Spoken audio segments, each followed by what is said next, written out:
Mountain Vineyards for a while, where they were filming Falcon Crest, right? Oh yeah. And the director was trying to film the scene with Jane Wyman, and it was big, lots of money. Well, a plane flew over the top. He turned to his assistant and he said, "Shoot down that plane."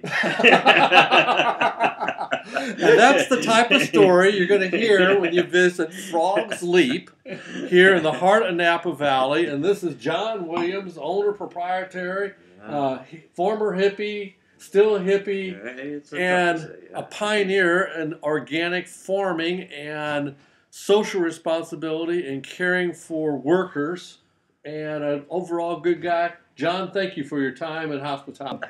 Tell me about the business. Right. You know, we can have the healthiest vineyards in the world. Where do our farm workers live? Do they have a livable wage? You know, do they have a place to live? Do they have health benefits? How much diesel fuel are we using in our tractors? How much power are we using that can't be replaced in an environment? What about our watershed? You know, yes. What about the kind of buildings that we use? And so how have you solved those problems? Well, we haven't solved all those problems, right. but we said let's think of those problems in the same way that we think about farming, you know, holistically. So yeah, there's a way to, you know, it actually turns out to be an economic benefit to the winery to produce all of our own power, which we do with photovoltaics. Okay. Yes. Okay. There's a different way to build buildings. Yes. This is the first LEED certified building in the California wine industry. Congratulations. Every piece of wood in this building is reused from some other purpose. Wow. No low VC, those kind of things. Low.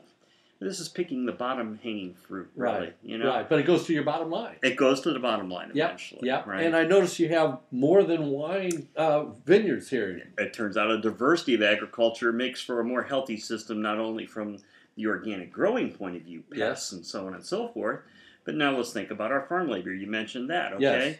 In a typical farming situation in the vineyards, you know, you got pruning, then you lay the guys off. Right. Then you come back to do the tying, yes. and then you lay the guys off. Right. And then you do the thinning, and then you lay the guys off. Then you come to do the this and that, you know, finally the picking, then you lay the guys off until it's time to prune again. Well, what kind of a life is this for them? No stability. Yeah. No stability, right? So how can we bridge that gap, you know? And so we started thinking about that. Well, if we have other crops that they could be pruning the, you know, or picking the olives after they pick the grapes, and then pruning the orchard before they prune the, you know, fill in the work with other things, cross-train them so they can do cellar work, devise our schedule, maybe do work for other vineyards that can't afford, you know, full-time employees, et cetera, et cetera. We can then have a full-time workforce that has got benefits and, you know, living wage and those kind of things. And loyalty and skill. Well, and now you're talking about the bottom line in other ways that benefit us, you know? Yep. And that's how all this... So how does your customer relate? And so the way my customers will know that we're doing the right thing will be, one, if they come here because you can feel it. Right, you certainly can. And two, when they have a glass of my wine, because then they can taste it. Absolutely. And that's all I need. Fantastic.